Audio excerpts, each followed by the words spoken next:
आज की इस गहन चर्चा में सभी का स्वागत है। आज हमारे पास जो स्रोत हैं वे Python for data analysis course के पाठ्यक्रम से लिए गए हैं और इनमें मुख्य रूप से इनपुट, आउटपुट और स्ट्रिंग फॉर्मेटिंग से जुड़े कुछ बेहद दिलचस्प लेख और नोट्स शामिल हैं। हाँ, बिल्कुल। और ये विषय इसलिए भी जरूरी है क्योंकि आज का हमारा मिशन बहुत ही स्पष्ट है। मतलब अक्सर जब हम डेटा एनालिसिस की बात करते हैं तो ध्यान सिर्फ जटिल गणनाओं या मशीन लर्निंग मॉडल्स पे ही केंद्रित रहता है, जो कि एक बहुत आम बात है। मतलब ज्यादातर लोग वही करते हैं। एकदम सही। लेकिन इन स्रोतों से जो सबसे अहम बात निकलकर सामने आती है वो यह है कि डेटा एनालिसिस केवल गणितीय गणनाएं करने तक सीमित नहीं है। परिणामों को स्पष्ट और प्रभावी ढंग से कम्युनिकेट करना भी उतना ही महत्वपूर्ण है। ये एक बहुत ही सटीक विश्लेषण है। मैं कहूँगा कि अगर दुनिया का सबसे बेहतरीन और जटिल मॉडल बना लिया जाए, लेकिन उसके परिणामों को स्टेक होल्डर्स के सामने सही तरीके से पेश न किया जा सके, तो उस पूरी मेहनत का कोई खास अर्थ नहीं रह जाता। बिल्कुल, मेहनत बेकार हो जाती है। हाँ, मतलब डेटा का असली मूल्य तब तक सामने नहीं आता जब तक कि वो समझने योग्य न हो। ये चर्चा ऐसी बात पर केंद्रित है कि पाइथन जैसी शक्तिशाली प्रोग्रामिंग भाषा डेटा को प्रोसेस करने के साथ साथ उसे मानवीय रूप में प्रस्तुत करने के लिए कितने बेहतरीन टूल्स प्रदान करती है। ठीक है, चलिए इसे विस्तार से समझते हैं। अक्सर मॉडल्स और एल्गोरिदम्स पर इतना ज़्यादा समय खर्च कर दिया जाता है कि आउटपुट वाले हिस्से को नज़रअंदाज कर दिया जाता है। लेकिन किसी भी एनालिसिस की शुरुआत डेटा इकट्ठा करने से होती है। हाँ, और यहीं से मशीन और इंसान का संवाद शुरू होता है। बिल्कुल। हमारे स्रोत बताते हैं कि पाइथन में डेटा लेने और देने की प्रक्रिया कितनी सहज है। जैसे जब बुनियादी डेटा इनपुट की बात आती है तो एक साधारण इनपुट कमांड के जरिए सिस्टम को रोका जा सकता है। इनपुट फंक्शन का इस्तेमाल करके। सही कहा। प्रोग्राम यूजर द्वारा कंसोल में कुछ टाइप करने का इंतजार करता है, जो बाद में एक स्ट्रिंग के रूप में सिस्टम में सेव हो जाता है। ये सुनने में बहुत ही शुरुआती स्तर की बात लगती है, लेकिन ये बहुत जरूरी कदम है। यहाँ जो सबसे दिलचस्प बात है वो ये है कि पाइथन का पूरा डिजाइन दर्शन ही इसी संवाद को आसान बनाने पर टिका है। जब हम बड़े पैमाने पर डेटा के साथ काम करते हैं तो अक्सर ये भूल जाते हैं कि हर विशाल डेटा सेट की शुरुआत कहीं ना कहीं ऐसे ही छोटे इनपुट से हुई होगी। हाँ, किसी न किसी ने तो वो डेटा पहली बार एंटर किया ही होगा। एकदम सही। और जब वो डेटा प्रोसेस हो जाता है तो उसे वापस कंसोल पर दिखाने के लिए जो बुनियादी प्रिंट कमांड्स इस्तेमाल होते हैं वे भी अपने आप में काफी स्मार्ट हैं। वे अलग अलग प्रकार के डेटा को एक साथ कॉमा से अलग करके सही स्पेसिंग के साथ स्क्रीन पर दिखा सकते हैं। लेकिन स्क्रीन पर सिर्फ डंप कर देना काफी नहीं होता है ना? बिल्कुल नहीं। जब डेटा लाखों पंक्तियों में हो तो सिर्फ प्रिंट कर देना काफी नहीं। यहीं से फॉर्मेटिंग की असली जरूरत महसूस होती है। और यहीं से हमारी कहानी थोड़ा आगे बढ़ती है। रॉ डेटा को स्क्रीन पर दिखाना एक बात है, लेकिन उसे इस तरह प्रस्तुत करना कि वो पढ़ने में आसान और आकर्षक लगे, ये बिल्कुल अलग बात है। हाँ, और ये आसान नहीं होता। यहाँ बात सच में बहुत दिलचस्प हो जाती है, क्योंकि डेटा को स्पष्ट रूप से प्रस्तुत करने के लिए स्ट्रिंग फॉर्मेटिंग का अपना एक पूरा ऐतिहासिक विकास रहा है। एक इवोल्यूशन की तरह। बिल्कुल, किसी एवोल्यूशन की कहानी जैसा।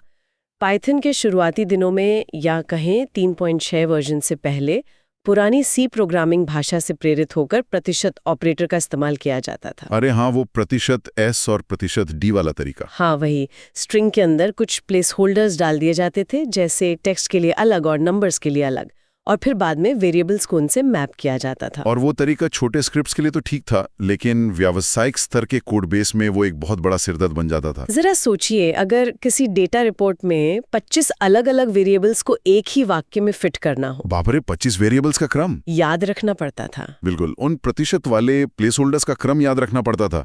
अगर गलती से एक भी वेरिएबल आगे पीछे हो गया या किसी ने बीच से एक वेरिएबल हटा दिया तो पूरी रिपोर्ट का अर्थ ही बदल जाता था। मतलब उम्र की जगह नाम प्रिंट हो रहा है और नाम की जगह उम्र। हाँ, ऐसा ही कुछ।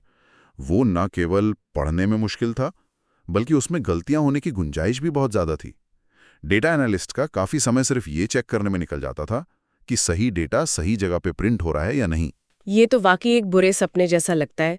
इसी समस्या को सुलझाने के लिए पाइथन 2.6 में एक नया तरीका पेश किया गया, जिसमें डॉट फॉर्मेट मेथड का इस्तेमाल किया गया। हाँ, डॉट फॉर्मेट ने चीजें काफी बदल दी थी। स्रोतों के अनुसार इसने उन पुराने प्रतिशत वाले निशानों को हटाकर कर्ली ब्रेसेस को एक प्लेस होल्डर के रूप में पेश किया। ये एक बड़ा बदलाव था, क्योंकि अब वेरिएबल्स को उनके इंडेक्स नंबर या कीवर्ड्स के जरिए असाइन किया जा सकता था। जैसे ब्रेसेस के अंदर 0 या 1 लिखना। हाँ, या फिर सीधा कीवर्ड देना। इससे कोड को पढ़ना और डीबग करना थोड़ा आसान हो गया। अगर हम इसे व्यापक संदर्भ से जोड़ के देखें तो ये बदलाव सिर्फ एक नया सिंटैक्स जोड़ने भर का नहीं था। ये इस बात का संकेत था कि प्रोग्रामिंग कम्युनिटी ये समझ रही थी कि कोड सिर्फ मशीनों के लिए नहीं बल्कि इंसानों के पढ़ने के लिए भी लिखा जाता है। इंसानी तो उस कोड को मेंटेन करेंगे आखिर। एकदम सही। डॉट फॉर्मेट ने निश्चित रूप से लचीलापन दिया। इसे एक ही वेरिएबल को स्ट्रिंग में कई बार बिना दोहराए इस्तेमाल करना संभव हो गया। लेकिन ईमानदारी से कहें तो ये भी पूरी तरह से परफेक्ट नहीं था। हाँ, इसमें भी काफी लंबा कोड लिखना पड़ता था। बिल्कुल। और जब स्ट्रिंग्स बहुत लंबी हो जाती थी तो कर्ली ब्रेसेस और अंत में डॉट फॉर्मेट के बाद दिए गए वेरिएबल्स के बीच का संबंध खोजना फिर से मुश्किल हो जाता था। और शायद यही वजह थी कि पाइथन 3.6 में वो बदलाव आया जिसे हमारे स्रोत एक गेम चेंजर मानते हैं। मैं बात कर रही हूँ एफ स्ट्रिंग्स की। ये आधुनिक फॉर्मेटिंग का भविष्य है। एफ स्ट्रिंग्स ने तो सच में पूरी दुनिया ही बदल दी। इसके आने के बाद तो स्ट्रिंग फॉर्मेटिंग का पूरा नजरिया ही बदल गया। इसके सिंटैक्स में स्ट्रिंग शुरू होने से पहले सिर्फ अंग्रेजी का अक्षर एफ लगाना होता है और उसके बाद सीधे कर्ली ब्रेसेस के अंदर वेरिएबल्स के नाम लिखे जा सकते हैं। कोई अलग से मैपिंग नहीं, कोई इंडेक्स नंबर नहीं। बिल्कुल, जो जहां दिख रहा है वो वही प्रिंट होगा। ये इतना स्वाभाविक लगता है कि कोई भी नॉन प्रोग्रामर भी इसे देखकर समझ सकता है कि कोड क्या कर रहा है। ये सच है कि एफ स्ट्रिंग्स को दुनिया भर के डेवलपर्स और डेटा साइंटिस्ट द्वारा सबसे ज्यादा पसंद किए जाने लगा है। इसका सिंटैक्स बहुत ही साफ सुथरा है, लेकिन इसके पीछे की जो असली तकनीकी खूबी है वो सिर्फ इसकी पठनीयता नहीं है। तकनीकी खूबी? आप परफॉर्मेंस की बात कर रहे हैं? हाँ, पुराने तरीकों में स्ट्रिंग को पहले मेमोरी में बनाया जाता था और फिर वेरिएबल्स को उसमें एक-एक करके जोड़ा जाता था। लेकिन एफ स्ट्रिंग्स के साथ कर्ली ब्रेसेस के अंदर मौजूद एक्सप्रेशंस का मूल्यांकन रन टाइम पर होता है। अच्छा, मतलब कोड चलते ही तुरंत वैल्यू रख दी जाती है? एकदम सही। इसका मतलब है कि जैसे ही कोड चलता है, पाइथन तुरंत उस वैल्यू को वहां रख देता है बिना किसी अतिरिक्त स्टेप के। तो इसका मतलब है कि ये सिर्फ दिखने में आसान नहीं है बल्कि परफॉर्मेंस के मामले में भी पुराने तरीकों से बेहतर है। बिल्कुल। रन टाइम इवैल्यूएशन की वजह से एफ स्ट्रिंग्स पुराने सभी तरीकों के मुकाबले काफी तेज हैं। जब कोई एनालिस्ट लाखों करोड़ों पंक्तियों का डेटा प्रोसेस कर रहा होता है तो वहां ये गति बहुत मायने रखती है। समय की बचत होती है। हाँ, हालांकि मैं यहाँ एक छोटी सी चेतावनी भी जोड़ना चाहूंगा। ये तेज और पढ़ने में आसान जरूर है, लेकिन अगर किसी बाहरी सोर्स से आने वाले बिना जांचे परखे रॉ डेटा को सीधे एफ स्ट्रिंग में पास कर दिया जाए तो सुरक्षा से जुड़े कुछ जोखिम भी हो सकते हैं। वो तो है, डेटा सैनिटाइजेशन हमेशा जरूरी है। बिल्कुल, इसलिए एक बेहतरीन टूल जरूर है, लेकिन सावधानी हमेशा बरतनी चाहिए। तो इस सब का आखिर क्या मतलब है? एक आम डेटा एनालिस्ट के रोजमर्रा के काम में ये कैसे बदलाव लाता है?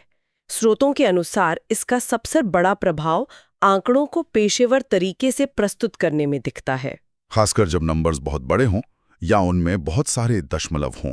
हाँ, जब हम बड़े या दशमलव वाले नंबरों के साथ काम करते हैं तो अक्सर डेटा बहुत ही बेतरतीब दिखता है। मान लीजिए किसी कैलकुलेशन के बाद एक ऐसा फ्लोटिंग पॉइंट नंबर आता है जिसमें दशमलव के बाद 15 अंक हैं। एक बिजनेस रिपोर्ट में ऐसा नंबर बहुत ही अव्यवस्थित लगेगा। और गैर पेशेवर भी। एफ स्ट्रिंग्स के अंदर कुछ खास फॉर्मेटिंग फ्लैग्स का इस्तेमाल करके उस संख्या को तुरंत दशमलव के बाद केवल 2 या 3 अंकों तक सीमित किया जा सकता है। जैसे :2f लिखकर। बिल्कुल, :2f। इसके लिए कोई अलग से राउंडिंग फंक्शन लिखने की जरूरत नहीं पड़ती। ये एक बहुत ही व्यवहारिक उदाहरण है। और सिर्फ दशमलव ही नहीं, बड़ी संख्याओं को पढ़ने लायक बनाना भी एक बहुत बड़ी चुनौती होती है। एक डेटा एनालिस्ट अक्सर लाखों या करोड़ों के वित्तीय आंकड़ों के साथ काम करता है, जो बिना कॉमा के पढ़ना लगभग असंभव है। एकदम सही। अब जरा सोचिए कि किसी कंसोल या रिपोर्ट पर 1 लाख और 10 लाख बिना किसी कॉमा के लिखे हों। बिना हजारों के विभाजक के एक नजर में दोनों के बीच का फर्क समझना बहुत मुश्किल होता है। ये तो किसी बड़ी गलती को न्योता देने जैसा है। 0 गिनते गिनते ही गलती हो सकती है। बिल्कुल। मुझे एक घटना याद आती है। हालांकि ये इस स्रोत का हिस्सा नहीं है, लेकिन ये इस बात की गंभीरता को समझने के लिए सटीक है। एक बार एक रिपोर्ट में कॉमा ना होने की वजह से एक बड़े अधिकारी ने 10 मिलियन के आंकड़े को 1 मिलियन समझ लिया था। बाप रे, इससे तो बहुत बड़ी समस्या खड़ी हो गई होगी। हाँ, पूरी कंपनी के बजट अनुमानों में हड़कंप मच गया था। पाइथन में इसे सुलझाना बहुत आसान है। एफ स्ट्रिंग्स के अंदर ही एक छोटा सा कॉमा लगाकर पाइथन को निर्देश दिया जा सकता है कि वो बड़ी संख्याओं में हजारों के विभाजक लगा दे। सिर्फ एक कॉमा लगाने से? हाँ, ऐसा करते ही एक लंबी सी संख्या तुरंत पढ़ने योग्य बन जाती है। एक डेटा एनालिस्ट के लिए स्पष्टता ही सब कुछ है, और ये छोटी छोटी फॉर्मेटिंग ट्रिक्स डेटा की विश्वसनीयता को बनाए रखने में बहुत बड़ा अंतर पैदा करती हैं। स्पष्टता की बात हो रही है तो टेक्स्ट के अलाइनमेंट को कैसे भूल सकते हैं? स्रोतों में इसका भी बहुत अच्छे से जिक्र है। हाँ, लेफ्ट, राइट और सेंटर अलाइनमेंट। बिल्कुल।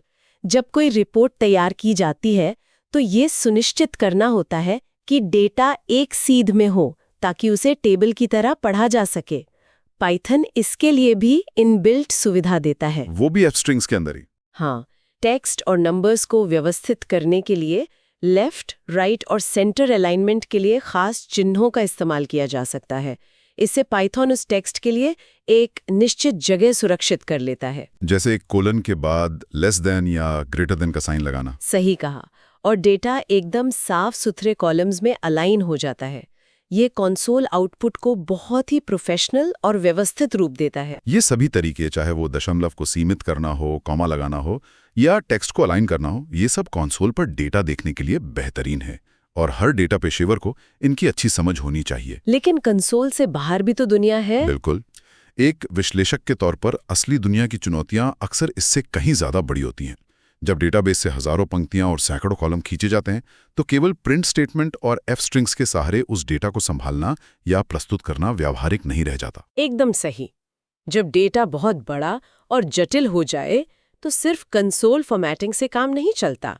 और यहीं पर हमारे स्रोत एक बहुत ही शक्तिशाली टूल का जिक्र करते हैं, पैंडाज लाइब्रेरी। जी, पैंडाज लाइब्रेरी। जो लोग डेटा साइंस की दुनिया से वाकिफ है वे जानते हैं कि पैंडाज डेटा मैनिपुलेशन के लिए एक ब्रह्मास्त्र की तरह है। यह सच में बहुत पावरफुल है। स्रोतों में बताया गया है कि कैसे एक साधारण डिक्शनरी डेटा को, जिसमें शायद कुछ नाम और उम्र का डेटा बिखरा हुआ हो, पैंडाज के डेटा फ्रेम का इस्तेमाल करके एक शानदार और व्यवस्थित टेबल में बदला जा सकता है। हाँ, pd.dataframe फंक्शन के जरिए। बिल्कुल। ये डेटा को पंक्तियों, कॉलम और इंडेक्स के साथ एकदम ग्रिड फॉर्मेट में सेट कर देता है, जो पढ़ने में बहुत आसान होता है।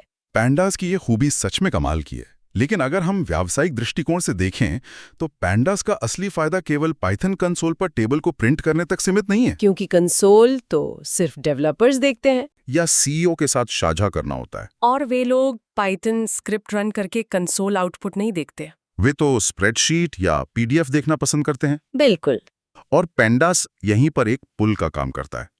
ये डेटा फ्रेम को आसानी से CSV फाइल, एक्सेल स्प्रेडशीट या यहाँ तक कि वेब ब्राउज़र पर देखने के लिए HTML फॉर्मेट में एक्सपोर्ट करने की इनबिल्ट सुविधा देता है। मतलब सिर्फ एक कमांड से? हाँ, ये कोई छोटी बात नहीं है। इसके लिए सिर्फ एक लाइन का कोड लिखना होता है, टू CSV या टू एक्सेल, और बैकएंड का वो पूरा जटिल डेटा सेट जिसे प्रोसेस करने में शायद घंटों लगे हों, एक साफ सुथरी फाइल में बदल जाता है, जिसे कोई भी आसानी से खोलकर पढ़ सकता है। बिल्कुल। ये तकनीकी काम को व्यावसायिक मूल्य में बदलने का सबसे प्रभावी तरीका है। ये डेटा के सफर का एक बहुत ही दिलचस्प पहलू है। हम एक साधारण इनपुट कमांड से शुरुआत करते हैं, जहां प्रोग्राम बाहरी दुनिया से जानकारी मांगता है।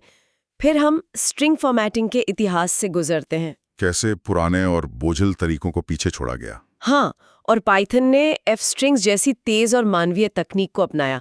और अंत में हम देखते हैं कि कैसे पैंडास जैसी शक्तिशाली लाइब्रेरीज उस डेटा को सिर्फ कंसोल की सीमाओं से बाहर निकालकर पूरी दुनिया के साथ एक प्रोफेशनल तरीके से साझा करने के काबिल बनाती हैं। ये पूरी यात्रा दर्शाती है कि डेटा एनालिसिस सिर्फ मशीनों से बात करना नहीं है, बल्कि मशीनों की मदद से इंसानों तक सही जानकारी पहुंचाना है। वरना सब बेकार है। हाँ, अगर डेटा को सही तरीके से फॉर्मेट नहीं किया गया है, अगर दशमलव अपनी जगह पर नहीं है, या अगर लाखों के आंकड़े बिना कॉमा के लिखे गए हैं, तो डेटा पर से भरोसा उठ जाता है। और बिना भरोसे के एनालिसिस का कोई मतलब नहीं। एकदम से। और एक बार जब स्टेक होल्डर्स का डेटा से भरोसा उठ जाए तो वो पूरा एनालिसिस बेकार हो जाता है। इसलिए ये कम्युनिकेट करने की कला एक सफल डेटा एनालिस्ट के लिए सबसे जरूरी कौशल है। अगर आज की पूरी चर्चा का संक्षेप में सारांश निकालें तो वो यही होगा कि पाइथन न केवल जटिल गणनाओं को संभालने में माहिर है, बल्कि ये अपने इनपुट्स, एफ स्ट्रिंग्स की रफ्तार और स्पष्टता और पैंडास के एक्सपोर्ट टूल्स के जरिए एक डेटा एनालिस्ट को एक बेहतरीन कम्युनिकेटर भी बनाता है। और ये बहुत जरूरी है। हाँ, ये सभी टूल्स ये सुनिश्चित करते हैं कि डेटा की कहानी साफ, स्पष्ट और प्रभावशाली शब्दों में बयां की जाए ताकि उस पर सही बिजनेस फैसले लिए जा सकें। ये एक महत्वपूर्ण सवाल खड़ा करता है। कैसा सवाल? आज हमने गहराई से ये समझा कि पाइथन ने एक एनालिस्ट के लिए डेटा को स्पष्ट और मानवीय रूप में प्रस्तुत करना, उसे अलाइन करना और उसे एक्सेल या वेब फॉर्मेट में एक्सपोर्ट करना कितना आसान बना दिया है। हाँ, एफ स्ट्रिंग्स और पैंडास की मदद से। बिल्कुल, हमने देखा कि कैसे ये टूल्स हमारे लिए प्रेजेंटेशन का काम सरल कर देते हैं। लेकिन जरा भविष्य की ओर सोचिए। भविष्य की ओर? हाँ, जिस रफ्तार से आर्टिफिशियल इंटेलिजेंस और लार्ज लैंग्वेज मॉडल्स आगे बढ़ रहे हैं, वे अब खुद ही डेटा के पैटर्न को समझने और विश्लेषित करने लगे हैं। ये तो है, एआई बहुत तेजी से आगे बढ़ रहा है। तो क्या भविष्य में हमें कभी खुद बैठकर एफ स्ट्रिंग्स का सिंटैक्स लिखने, दशमलव को सेट करने या रिपोर्ट्स को अलाइन करने की जरूरत पड़ेगी? या फिर हम एआई को सिर्फ रॉ डेटा थमा देंगे और वो सिस्टम खुद ही ये तय कर लेगा कि इंसानी दिमाग को कौन सा फॉर्मेट, कौन सा चार्ट और कौन सा अलाइनमेंट सबसे बेहतरीन लगेगा? मतलब मशीन खुद ही डिजाइनर बन जाएगी? हाँ, क्या भविष्य में डेटा को कम्युनिकेट और फॉर्मेट करने की ये पूरी कला इंसान के हाथों से निकलकर पूरी तरह से मशीनों के पास चली जाएगी? ये सच में बहुत गहरा और सोचने पर मजबूर कर देने वाला नजरिया है। क्या कोड खुद ही हमारी रिपोर्ट्स डिजाइन करेगा? ये एक ऐसा सवाल है जो निश्चित रूप से आने वाले समय में डेटा की दुनिया को एक नई दिशा देगा। बिल्कुल, ये देखना बहुत दिलचस्प होगा। और इसी विचार के साथ हम आज की इस गहन चर्चा को यहीं समाप्त करते हैं। पाइथन फॉर डेटा एनालिसिस के इन स्रोतों ने हमें सिर्फ कोड लिखना नहीं बल्कि डेटा को सही तरीके से प्रस्तुत करना सिखाया है। उम्मीद है ये विश्लेषण हमारे सभी श्रोताओं के लिए उपयोगी रहा होगा। अगली बार फिर किसी नए और दिलचस्प विषय की गहराई में उतरेंगे। तब तक के लिए सीखते रहिए और डेटा की कहानियों को सही आकार देते रहिए।